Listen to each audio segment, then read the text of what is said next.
بصوا بقى موضوع ان احنا نخطط يومنا ده.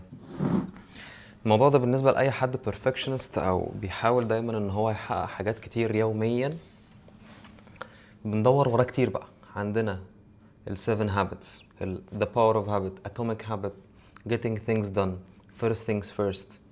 كل الكتب اللي اتعملت عن التايم مانجمنت وعندك eat that frog لبراين تريسي. كل الكتب اللي اتعملت على موضوع تنظيم الوقت، كل كتاب منهم بيخاطب نوعية معينة من الناس. تمام. واحنا بشر عندنا مشاعر وايموشنز. احنا الروتين مفيد جدا لينا، ولكن مفيش حاجة واحدة دايما بتمشي على الكل. طيب حتى البني ادم مفيش حاجة واحدة بتمشي معاه على طول، لازم يكون متغير. فانا في 3 طرق هشاركهم معاكم النهاردة. زي ما قلت انا قريت كل، يعني طبعا مش هنقول كل الكتب بتاعت التايم مانجمنت والكلام ده، بس هشارككم الاساليب اللي انا وصلت لها. انا من 2017، احنا دلوقتي 2025، يعني بقالي سنين كتير بستخدم اساليب مختلفة وبلانرز مختلفة وتو دو ليستس، وهعمل ايه النهارده، هعمل ايه بكره، الشهر ده بحط جولز والكلام ده كله. فهنتكلم مع بعض كده عن خلاصة التايم مانجمنت في 3 طرق. اول طريقة هو ان انت تصحى الصبح بدري جدا. نتكلم على 4 5 في الشروق. طبعا ده مش الشروق، ده الغروب. بس اول طريقة هي انك تصحى بدري جدا، واهم حاجة في الطريقة دي انك عامل موبايلك ايربلين مود. مفيش اي حد يتصل بيك، ما تشوفش النوتيفيكيشنز بتاعت الموبايل. فالافضل ان انت قبل ما تخش يعني قبل ما تخش تنام تكون عامل موبايل يا اما ايربلين مود، يا اما لو انت معاك ايفون ممكن تعمل السليب او الدونت ديسترب، وما تشوفش النوتيفيكيشنز خالص. يعني انت بتصحى من النوم، انت مركز على انت النهارده هتعمل ايه. انت مش همك اي حاجه، حد بعت لك حاجه، حد مش عارف ايه. طبعا لو في حاجه urgent وانت صاحي مستنيها اوكي، بس انا بتكلم في الطبيعي. لا، انت فاصل عن الدنيا خالص. انت ليك كده ساعه او ساعتين اول ما بتصحى من النوم، دول يعني ساعات مقدسه انت ونفسك وبس. بتصحى، بتصلي او بتعمل مديتيشن، ايا كانت الطريقه اللي انت بتبدا بيها يومك. بتبدا بتفطر حاجه بسيطه، وبتشرب حاجه، ومعاك كده مثلا كوبايه القهوه وورقه وقلم، وانا هعمل ايه النهارده، او جوجل كيب، وتبدا تحدد مثلا انا هبدا يومي من الساعه 8. فانت صاحي اوريدي الساعه 5 مثلا، هتبدا 8. انت من 5 بتبدا يومك، بتخطط، بتشوف هتعمل ايه، بتظبط كده البوصله بتاعتك هتروح فين. الشروط للطريقه دي هي زي ما قلنا انك تكون عامل ايربلان مود من اول، من اليوم اللي قبله، من الليله اللي قبلها. ما تشوفش النوتيفيكيشنز، ما تشوفش مين باعت لك ايه، ما حدش يتواصل بيك. واهم حاجه تكون صاحي بدري. ليه؟ لان انت لو عملت ده على الساعه 9 او 10، انت اوريدي نفسيا هتكون مش مرتاح ان انت تقعد تخطط وتشيل الديستراكشنز. لا، الناس كلها بتجري خلاص، وكله بيروح شغل، وكله في الطريق. الناس في الشغل اصلا خلاص اليوم بدأ. لكن انت لازم تعمل ده قبل ما اليوم يبدأ عند الناس.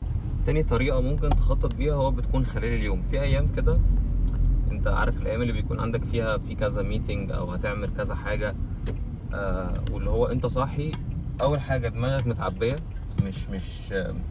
مش على بالك خالص ان انت تقعد تخطط او تفكر في اي حاجة. انت محتاج يعني اكشن على طول. فهنا انت اللي بتحاول تعمله ايه، ان انت اصلا كده لما بتخطط او لما بيكون عندك وقت تقعد بورقه وقلم وتخطط وبتاع، انت عندك نورث ستار او زي اهداف كده كبيره، من ناحيه مثلا ايه، انا في الاكل بتاعي عايز اكل يكون بالطريقه الفلانيه. انا الفتره دي شغال على بيزنس معين، او شغال على فكره معينه، او شغال على اي حاجه كبيره، هدف كبير. فانت اوريدي الاتجاه بتاعك اورينتد ان انت يعني عايز تختار دايما خلال يومك يعني اقرب خيارات تقربك من هدفك الكبير اللي انت حاطه على بالك. تمام. طيب دي بقى بتبقى عامله ازاي؟ ان بستخدم في كل الحالات، انا بستخدم برنامج اسمه جوجل كيب. اوكي. طيب الواحد بيبدا يومه على طول، يعني بيقوم بيستحمى ويصلي ويلبس ويلا بينا ننزل. ولكن بين كل فتره وفتره، وبين كل تاسك وتاسك، الواحد بيعمل ايه؟ بيقعد على جوجل كيب كده يريح، يكتب هو عمل ايه من اول اليوم، بحيث يديلك زي كده ايه بقى اتجاه، او يديلك مكان انت تقدر تنطلق منه الفترة اللي جاية، او باقي اليوم، اللي هو انا اوريدي اشتغلت، عملت 1 2 3، فانا كده لسالي في الخريطة بتاعتي هو مثلا موضوع الجيم، لسالي اكل كذا جرام بروتين، او اطلب وجبة معينة من بره، او لسالي الكورس اللي انا كنت باخده ما خدتوش، فاذا على بالليل ممكن ايه بعد المغرب او حاجه ادي الكورس ده قبل ما انام، ما كلمتش اهلي، ما صليتش حاجه معينه، وات ايفر بقى التاسكس اللي يعني فاتت عليك خلال ما انت يور جوينج كده ايه، يعني يور جوينج وذ ذا فلو. بس فدي من اكتر الحاجات اللي ساعات الواحد ما بيكونش عنده لا طعطان ولا دماغ ولا مساحه من التفكير، ان هو يقعد يكتب واحده واحده كده انا ورايا ايه وهعمل ايه من الساعه كام للساعه كام وبتاع وهكذا. لا، انا من الناحيه دي أوب. فبيكون انا الفتره دي عندي اللي هو يا سيدي، لا انا I'll go with the flow، بس محتاج خلال اليوم ده شويه لحظات كده ان انا اوكي انا عملت 1 2 3، لسه لي 1 2 3 عشان يومي يبقى كمل. يعني في ايام ساعات انا لو ما رحتش الجيم، او انا كان المفروض اليوم ده اروح الجيم وما رحتش الجيم، ولكن في جوانب تانية في الحياه انا خدت فيها اشواط كويسه، او كان يوم مثلا باتشيف فيه حاجات كتير، بحس كده من جوايا ان انا خسرت النهارده، انا اتفتنت بجمال شيء معين على حساب شيء معين، حتى لو كان حلو جدا، حتى لو كنت انا حققت فيه شيء يعني قوي جدا او بتاع، لا انا لازم المهم في البروسيس، مش مهم النتائج، المهم البروسيس. انا البروسيس بتاعتي كل يوم في اكتر من اسبكت في الحياه يعني بكفره، الاسبكت الديني، الاسبكت الروحي، الاسبكت العلاقات، الاهل، الصحه، التمرين، الشغل، تطوير من نفسك، وهكذا. في كذا اسبكت انت بتحاول كل شويه ان انت ايه تغطي، بحيث ان انت كل يوم يبقى انت كانك بتتحسن يعني 10% تجاه كل حاجه، بحيث على اخر السنه تلاقي نفسك احسن في كل حاجه. تمام؟ فاذا انت داخل في اليوم جوجل كيب او ورقه وقلم في نص اليوم، او بعد اول ربع كده من اليوم، انا عملت 1 2 3 اوريدي، لسالي كذا وكذا وكذا.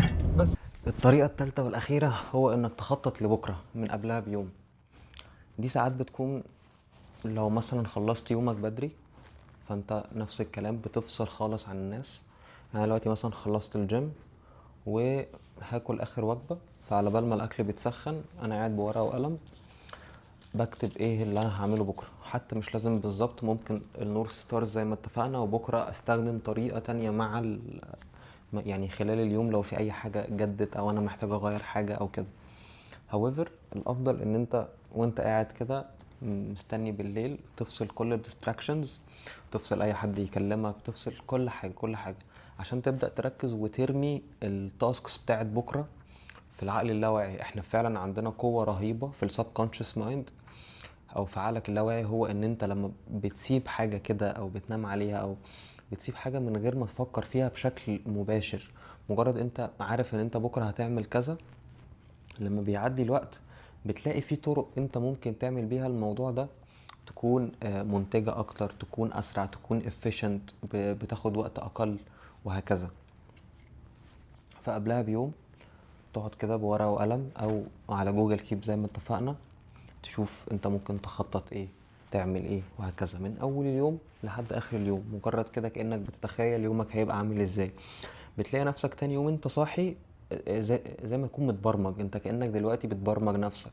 بتصحى تاني يوم انت اصلا مش محتاج تفكر هو انا هعمل ايه، لا هو انت اصلا صاحي رايح تعمل الحاجات اللي انت اوريدي خططتها. واهم شيء اهم شيء اهم شيء، بعيد تاني اي ثينك للمره المليون في الفيديو، هو الديستراكشنز. وقت ما انا اخطط اوقف ديستراكشنز، لانه اي ستيمولانت بيجي من بره، مسج من حد او نوتيفيكيشن كده او مكالمه كده، بتلخبط لك الدنيا خالص. تمام؟ بس الفيديو شويه مش مترتب، شويه فيه مشاركه خبره اكتر من ما كاني مثلا محضر حاجه او كورس او بتكلم في نقط معينه، ولكن انا حبيت اشارك الموضوع ده. اكتبوا لي اسئله في الكومنتس لو حد عنده اي اسئله، يمكن مع بعض كده نقدر نشيب اب او نخلي شكل الموضوع اكثر يعني ترتيبا. لانه هو مشاركة خبرة اكثر مما هو يعني points laid out اعمل كذا اعمل كذا اعمل كذا. لا، هي مجرد مشاركة خبرة، لان كل الحاجات اللي انا قريتها اللي هي فيها points زي getting things done, eat that frog، كل الكلام ده ما كانش افضل حاجة معايا للاسف. يلا يا رب يكون الفيديو عجبكم، واستنوا الفيديوز الجاية وقولوا لي عايزين نتكلم في ايه في الفيديوز الجاية. باي باي.